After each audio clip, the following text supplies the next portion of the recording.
welcome to episode 6 of Culture Talks. We are Heather and Shaila, the regional managers of Crown's Global Skills team. I'm Heather, I'm based in the UK, and I oversee programmes in the EMEA and the Americas regions. Hello, I'm Shaila, I'm based in Hong Kong, and I oversee programmes in Asia Pacific. Each episode of Culture Talks, we want to pull back the curtain of cultural training, bust some myths, and do this with our own stories and examples on different topics each episode. We want to showcase the impact and the scope of cultural training. Last episode of Culture Talks, we looked at the 3 top strategies to take from cultural training. This episode, we're looking at returning home successfully and the challenges and potential barriers you could face and which often get ignored, right? Yeah, absolutely. And so we're recording this in December. So it's a time of year that, you know, in a lot of countries around the world, there are a lot of celebrations, a lot of festivities where people are thinking about going home, maybe even just for a short time. But it really made us think about, you know, home from a cultural or cultural training perspective. And that's why we're doing this episode. Right. And today's myth is that returning home, whether it's at the end of an assignment or even just for a short stay, like a holiday, is actually comfortable and easy, like slipping on an old pair of slippers, wouldn't you say? Absolutely, yeah. And I mean, you know, how many of us, you know, it doesn't have to be just like at the end of an assignment or living abroad. How many of us have gone on a really amazing holiday or had like a really huge and exciting life event and then found it really super easy to just slip back into the daily routine, right? I know I definitely do not find that very easy to do. Or when you just find it really weird that something so massive has happened in your life, but everyone else seems to be just like going on as normal, and yet you feel so different. Oh, yeah, I understand that. And we're going to talk about why it's so impactful in a personal and in business environments. You know, pre-COVID, it was generally accepted that people were 3 times more likely to leave their job after working abroad than average. So there's a real impact here, and why today we will really explore how going home is not really as simple as we may think it is. Yeah, absolutely. So we're talking a lot about going home. So we actually wanted to start by asking, like, where or what does home actually mean to you? And this was a really interesting question. It sounds really simple, but actually when you start to feel into it, quite a lot of us really struggle with this one. Shaila, what's home for you? Okay, well, I have 2 homes, right? So I grew up in the UK. I've been living in Hong Kong for 20 years, and I keep saying, like, for example, I'm going home for Christmas or I'm going home for the summer.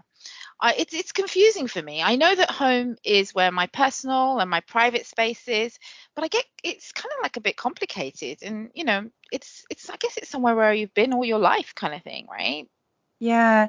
So I think so. I've moved around, like as a kid, we moved around every 2-3 years, a lot as in my adult life as well. And I think for me, home is somewhere where I feel like settled and at peace. It's not an actual place. It's more of a feeling. So somewhere where I've maybe got roots, history. And it was interesting when we spoke to other people and we asked other people about it, they had the same sort of thing, that actually home is a place where family and friends are, rather than maybe where you are. And other people saying that if they were living abroad, it's a term that they use when they're talking about the country that's not the one they're in at the moment. So maybe that would be for you when you're in Hong Kong, that would be the UK for you.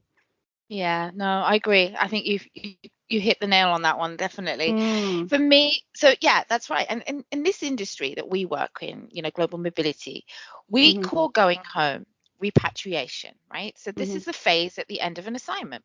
This part of the relocation cycle often gets neglected. You know, there's less support from companies given, and there's less emphasis. It's always about you going on assignment, but less about coming back home. And that, you know, and yet we talk about there's a big impact for companies losing their staff afterwards. Yeah.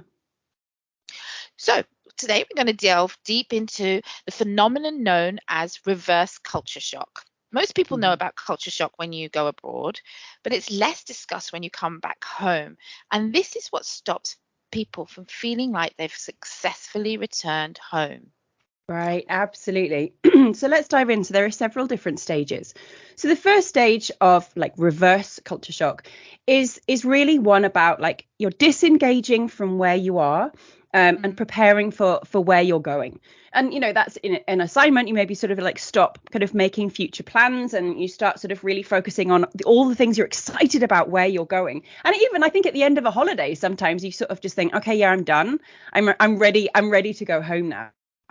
And so, yeah, it's really about like focusing maybe on your to-do list of going home, planning where you're going to live if you're coming back from assignment, who you're going to see, getting into that excitement of seeing friends and family. And that's what then leads you into stage 2. So these 2 stages are the ones I think that are the most recognized and the most sort of, commonly understood. Because stage 2 of reverse culture shock is the honeymoon period.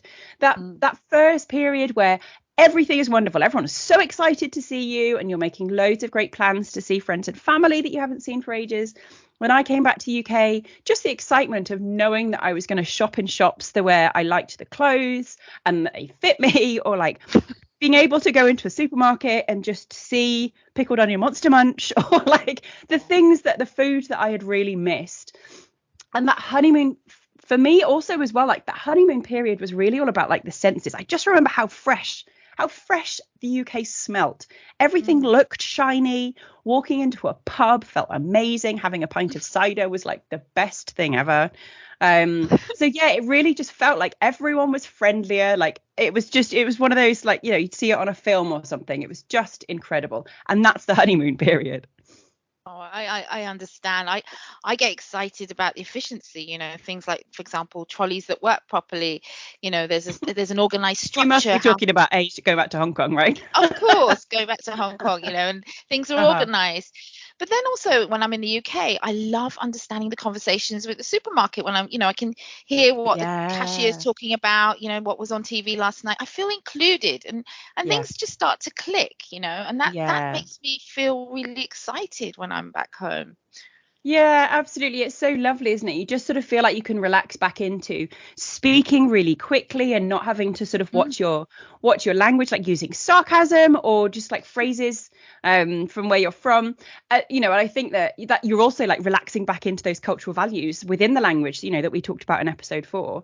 But it can come with a flip side. Like when I first came back from Taiwan, I remember my mum via like getting home, my mum took us to the Asda in Gloucester. Big shout out to the Asda in Gloucester. But I actually had a funny turn because of this massive sensory overload. I could understand every conversation that was going on around me. I could read everything in front of me, and my brain had just stopped processing information in that way. So I had to go and sit with the old ladies at the end of the checkout and like recover, because my brain was processing so much. It was really interesting. Oh, wow, that sounds like a real turn you had there. So the place where you feel like yourself, that's what you're trying to say, like, where you feel like you're really being you, right? Yeah. Well, the next stage we talk about in reverse culture shock is the dip, the irritability and the hostility you feel. The culture shock hits first, and then you realize you have to relearn how to fit back in. Here's where we want to bust the myth that going home is comfortable, really quite easy. Well, during this stage, frustrations start to kick in, and you're on that roller coaster of emotions, finding yourself having to readjust. And it might start with something really small, like, for example, people who've moved back from the UK after living in the US notice like a little bit of friction and frustration at differences in customer service standards. They find themselves having to consciously dial back and tone down what has become normal behavior. Yeah, absolutely. And I think it's really interesting, because I think when we're away from home, we do tend to focus on the good bits from our past and like from home, and we kind of cut out the bad and gloss over the bits that we weren't so amazing. We create this like idealized version of home, and it's an idealized version that hasn't changed. So where you're adapting, but you're just in your head, home is staying the same. So that's when like the bad and the new parts that you weren't expecting, and you weren't, because you sort of don't think it's going to change, become really confronting, and you feel very other, and that otherness is odd in your home country. And so for me, when I moved back to the UK after 9 years of being abroad, I wanted to change industry, and I really struggled because so much changed. Like there were so many new qualifications, and I spent a lot of time being really frustrated and feeling like everything in the job market had become very, very constrained. Everything was very regulated. It was very different to what I started to think back to where I had been, and really the freedom of what was possible. And really, I felt very angry with the UK, but I also just expected myself to get it. I was not expecting to have to learn the job market and where I fitted in. That was really quite confronting. And we see that, right? I mean, changing roles, when you come back home, it's very common in the corporate world. It's hard to get back into the office environments, and the teams that you're working with, they have expectations, and there's always this hidden stress of needing to redefine yourself with your international experience, whilst fitting back into the office, and colleagues who stayed in the country as if nothing happened really. So it's difficult for companies to support and retain people once they've returned, unless they can capitalize on international experience. It's hard, that lack of connection with your colleagues. Yeah, it really, really is. And it sort of begs the question, isn't it? Is there a responsibility, if a company has sent someone abroad, is there a responsibility to support them when they move home? And I was really lucky because I didn't move with a company, so I was supporting myself, but I was also just supporting myself. I didn't have anyone else to think about. I could just go and focus on like what I need to do and what I needed to be able to like reassimilate. But actually, there's when you move with a partner, you move with children, there's just so much more support that's needed for them as well. Absolutely. So where there's support for the relocating partner, as you said, but also imagine, like the children, right? They go to international schools, and then they're coming back to change into a local school system. And, sometimes they have to do exams to get into the schools, and there's a lot of pressure going on. And, when families make that decision to repatriate, the children don't even have a connection with anybody back home. So it's even more stressful for everybody involved. Yeah, totally. And this happened to me. I didn't live in the UK until I was 8. I was born in Taiwan. So I was actually what we call a third culture kid. And moving to the UK, this was like, another new country for me. And yet, I had been raised to believe I was British. So, yeah, that was quite hard. Kids were talking about cartoons that I didn't know. And, I had to repeat a year at school. Like the schooling system was very, very different. And my maths, you could argue that is just my maths. But, because of my maths wasn't following the same system, I repeated a year at school. So it did have an impact on me. And I actually also remember, we'd moved around and we'd been abroad for my dad's job. And I remember coming back into the UK, and where one of the first places we lived, my mum hated it. And she actually still hates that place in the UK now. And I actually wonder if it was the stress of this stage that actually really impacted that. I'm sure it is. I'm sure it was, because, there is a real psychological impact of returning home. There's that, again, we talk about that hidden stress of not understanding or getting it. So when you go home, you look and sound the same as others. So other people don't really have the time to explain or support you in any, the same way you might be if you knew someone was from another country, like a tourist, right? Yeah, totally. Yeah, like if you see a tourist, somebody's clearly a tourist with a map, you're likely to go and help them, right? But if I saw someone, who was British, who had a map, I wouldn't necessarily feel like I, needed to go up and support them. So yeah, it really is. It's very interesting, like having to try and work out how to reintegrate into friendships, into society, where do I fit? Because, like you had to ask I constantly had to ask my question, like, how much do people really want to hear? And actually what I was finding is people didn't really want to hear like what my stories were, because they were so different. And that all continued to create this otherness. I found myself having to really monitor myself because I was trying to fit back into my old ways, but I wasn't that person anymore. I always think about that first really awful, wet, muddy British winter, and I was wearing a coat that I'd left at my mum's house, and it was a coat that I bought 10 years ago, and it was so symbolic. Like everybody else was 10 years ahead, like I was 10 years behind. Everyone else had got like better career progression, they'd bought houses, they'd got married. Like I really had this like very angry story that I had created this situation where I was 10 years behind. And I bet you were critical as well of everyone back home. Oh, 100%. I apologize to the British public. I was very angry. Yeah, I really very critical about what's going on politically, as well as just sort of generally like people's attitudes. Yeah. Yeah. And you know what? Actually, there's studies out there that it is confusing when you're going back home, and it's isolating, and it can be exhausting. And this can actually lead to depression in some cases. Yeah, absolutely. So the final stage of reverse culture shock is actually the bit that you would assume you'd get to kind of, quickest. And that's the acclimatization, sort of accepting and settling in and really feeling like you are like back home. And this stage can take much longer to get to than you might expect. It can be from 6 months to years. I remember having been back in the UK for 3 years and still having moments of feeling really, really other and just really observing what was happening and thinking, what is this?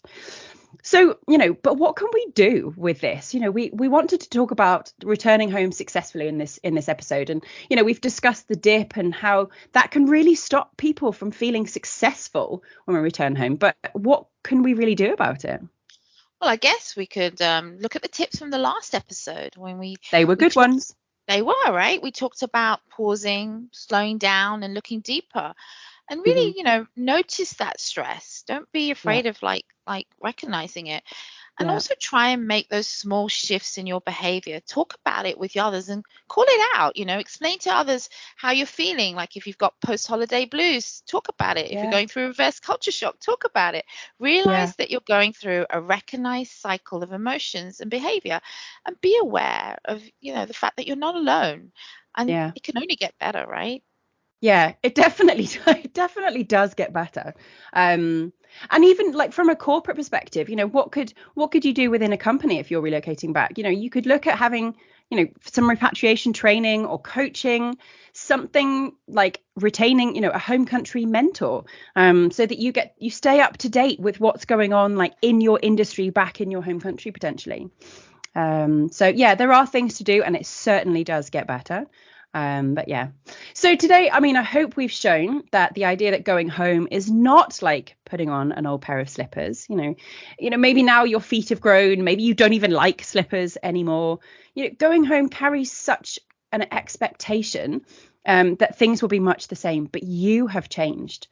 So as ever, our lovely audience, we want to leave you with a question. Let's go back to that question we asked at the beginning. What does home mean for you? And then have you ever experienced a dip, some frustration after a big and possibly life-changing event? What did you do about that? So thank you so much for listening. Shaila, it is always a joy. Join us next time for episode 7 of Culture Talks.